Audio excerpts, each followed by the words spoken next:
It was my pick, but I was kind of like, yeah, I like the movie. Shoot, shoot, gun, gun. Kick, face, face. Kick, face. And then betrayal. Primarily critical. Hello, everyone, and welcome to Primarily Critical of Movies and After Party. This will be it. If you have not seen this film, we suggest that you do so before listening any further. We got spoilers, trivia, and opinions like crazy, and we can't wait to share them. Good, bad, new, old, weird, or gross. We pass judgment on them all. Today, neon-flavored spy games. My name is Steve. I'm here with Christian. And Greg. today we're talking about Atomic Blonde. Atomic Blonde, this was Greg's pick. That would be him. Guilty. Guy on my left. Guilty. You're right.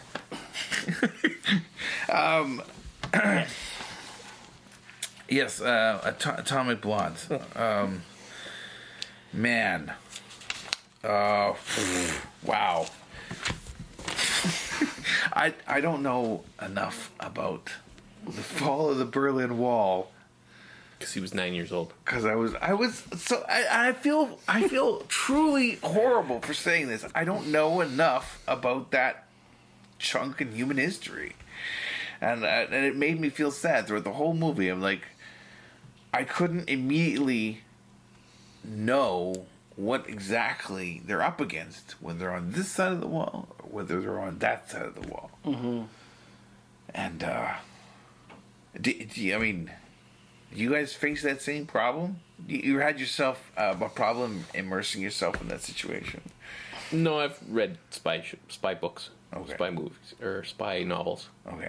Yeah, I kind of done that. I've been to Germany. And, Okay. But after the wall Obviously, yeah. came down or whatever, but you go through all those kind of checkpoint, Charles Museum and whatnot. So it was interesting, yeah. Like kind of within... Everything's within the Soviet Union, but then there's the split, and yeah, so it was kind of, yeah. One side of the wall, Yeah. hot and cold running water, Yeah.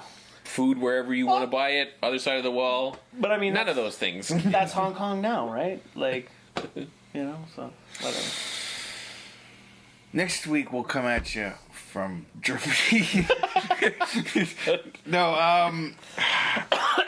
Not Dr. Pepper beer on the table. I don't know. Let's see. That was my biggest problem with the movie. I guess I didn't feel comfortable enough knowing about what it was like at that time. But this is a spy movie, and there's lots of spying going on, and there's like these. You could tell that somebody worked.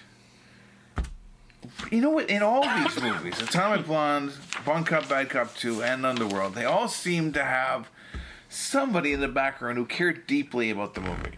Yeah. Or at least deeply enough to really want this movie to be made. I don't know.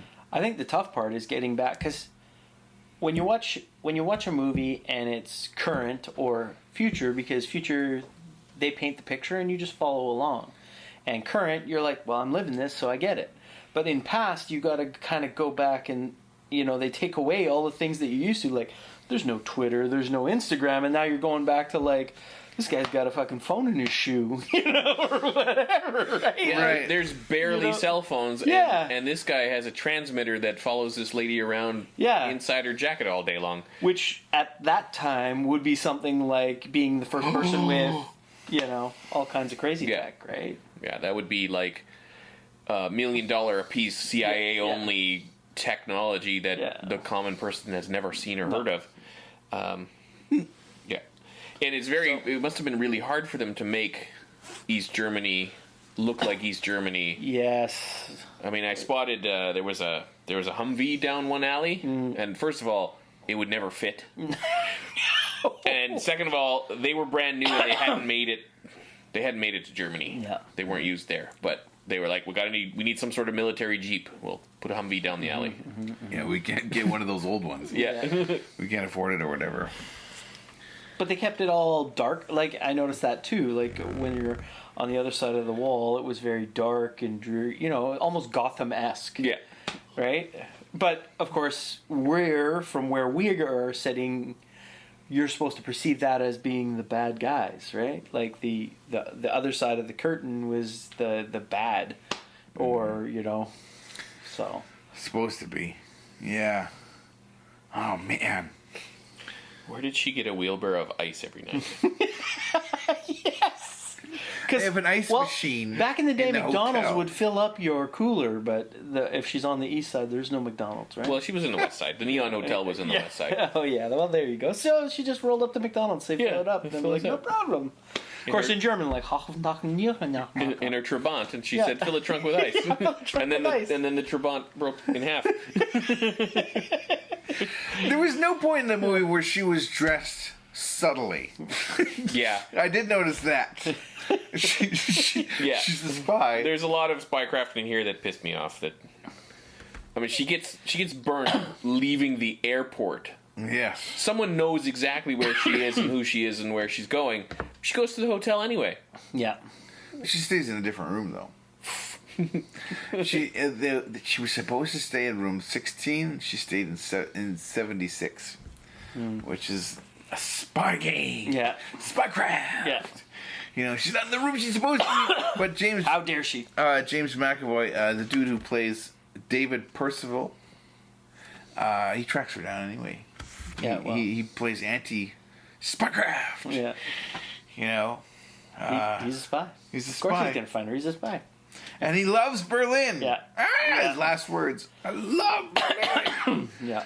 I don't know.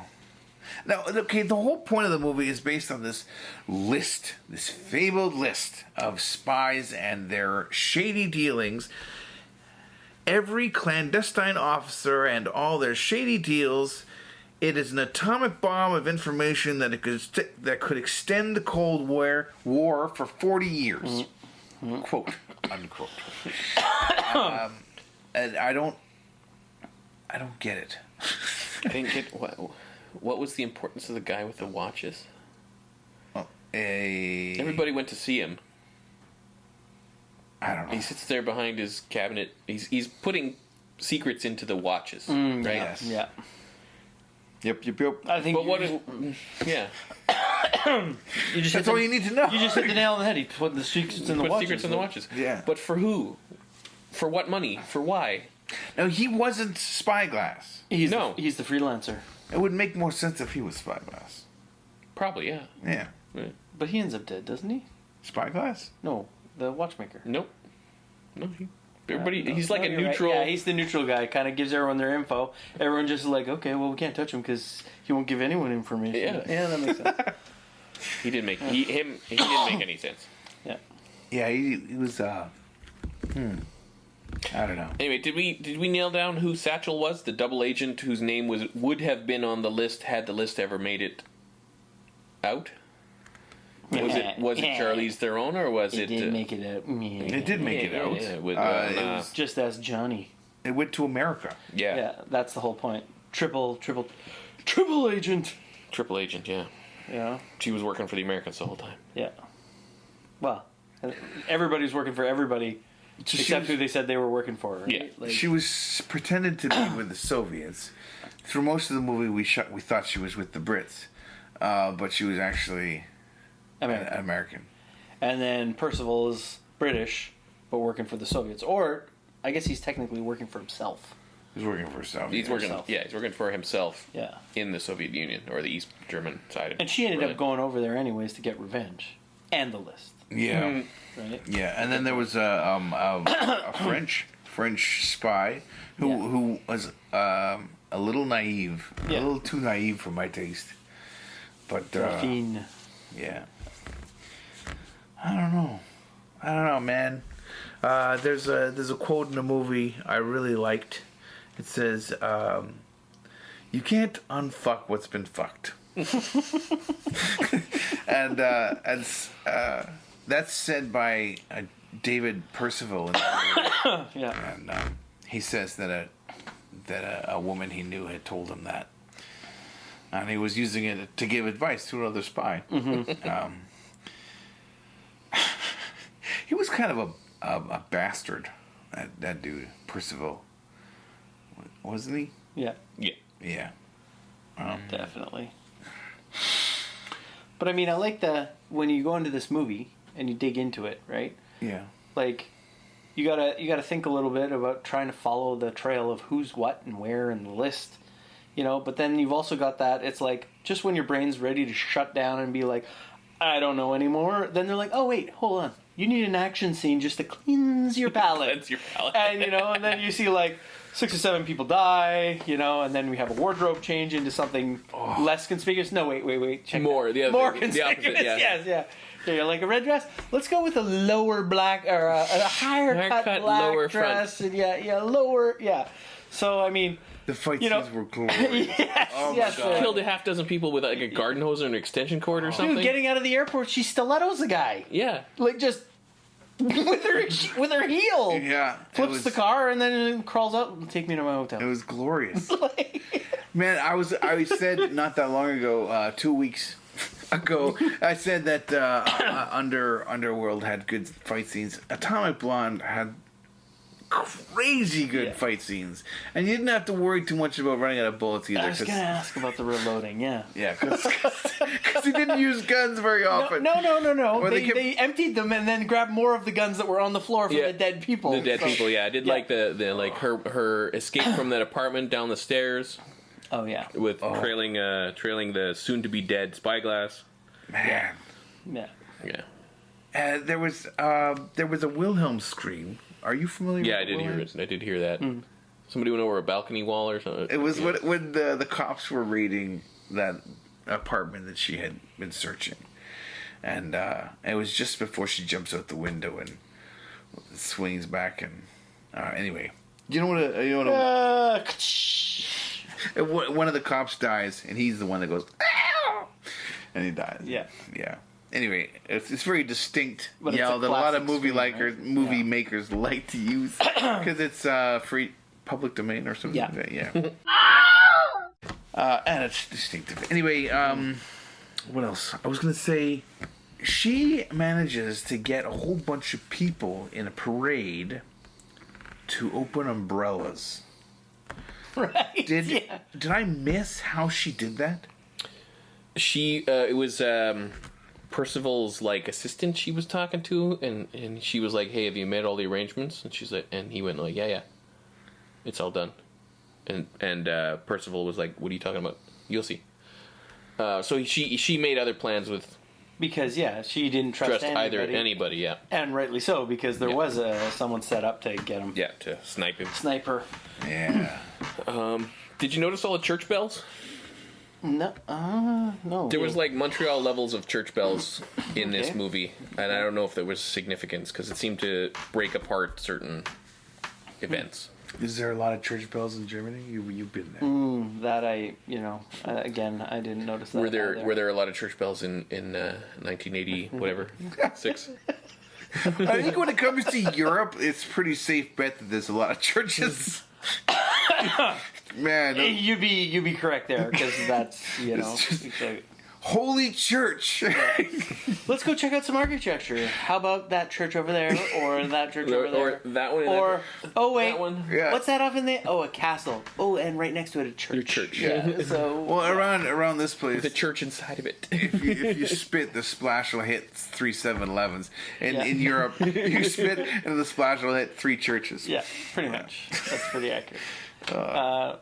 When I toured England, completely unrelated to this, I ended up at a church that was older than Canada, in the sense that it had been built prior to Canada being found. So, yeah, churches.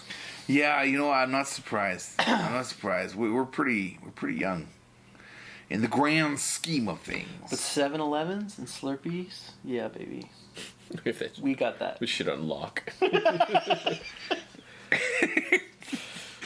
Anyways, Atomic Blonde, I don't know how Slurpees apply, but whatever, we'll get back to it.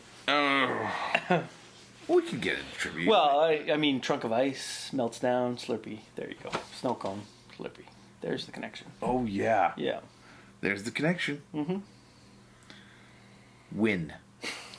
Team primarily critical. Here's a piece of trivia. Charlize Theron had 8 personal trainers to help her master her intensely physical performances. Nod to that. As she also trained with Keanu Reeves, who was preparing for John Wick Chapter 2 at the time, 2017. Cool. Very cool. Very cool. It's kind of nice thinking about all these big actors training together. Before filming resumed, James McAvoy broke his hand on the set of Split from 2016 and had to endure all his action scenes with his injured hand. Ouch. It seems, we were talking about this Yes. earlier, that he's wearing a cast through most of the movie. Now, I don't know if that's to accommodate his broken hand from the previous movie and they just adjusted the script. Because there's a time in the movie where that's relevant. He's got a mic in there. Yeah. That's what you would use a cast. You'd hide a weapon or a mic or something else. Yeah. Spycraft. Spycraft. 1975 Spycraft? Yeah, whatever. Yeah. Okay, Charlie's Theron said that the success of Mad Max Fury Road helped guide the development of Atomic Blonde. I can see that. That movie was quite good. Yeah.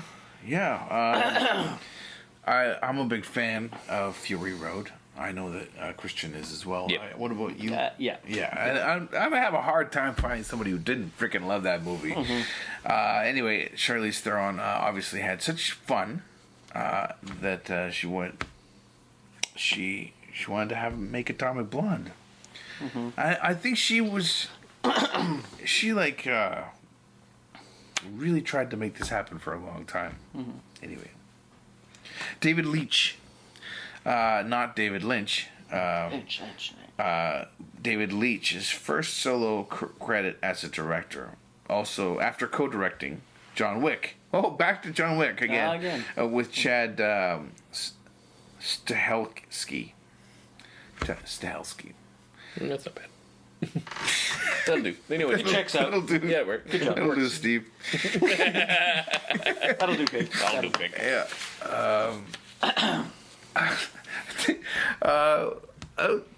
Thank you so much for joining us. I love talking about Atomic Blonde. Next week, Monday at noon, we're covering Divergent. Now, I picked this movie because He's 13 and he's going through a lot of things. Just like Steve. I had seen Divergent before, but I knew it had 2 sequels, and I really wanted to watch them. So I thought, you know what? It's a book. I'll pick it, and we'll do the whole thing. We'll do the whole run with my friends John and Phil. We'll do the whole run. So I knew I have my next 3 picks with them. So I picked it, and then we'll see how it goes. We'll see how it goes, gentlemen. Are you going to flake out after the first movie? Well, we're going to do the first one, that's for sure. That's for sure, yeah. Is there a third? There is. Oh, okay. Allegiance. It was Divergent, Insurgent, and Allegiance. We'll see you then next week, Monday at noon. Can't wait. PrimaryTheCritical.com. PrimaryTheCritical.com. Down in the description, Down in the description, there's something else. there's a link to a Discord. If you're hip with the Discord, join us. I'm gonna try and post some interesting stuff down there in the conversations. Maybe some polls, maybe some trivia's, maybe some. I don't know. I also want to have conversations about things that I'm watching outside of the podcast. I might have thoughts about those too. I watched all of Dark Crystal Age Resistance, and I have thoughts, people. I have thoughts. Anyway, yes. Anything else? I think that's it. This podcast was brought to you by Dr. Pepper, maybe? Oh, well, you know what? You wish. Yeah. I wish. Of course we do. I wish we were getting some money, but we're not getting any money. That's why you're enjoying this podcast without any commercials. Peace. Primarily critical. And Dr. Pepper. scene. Scene.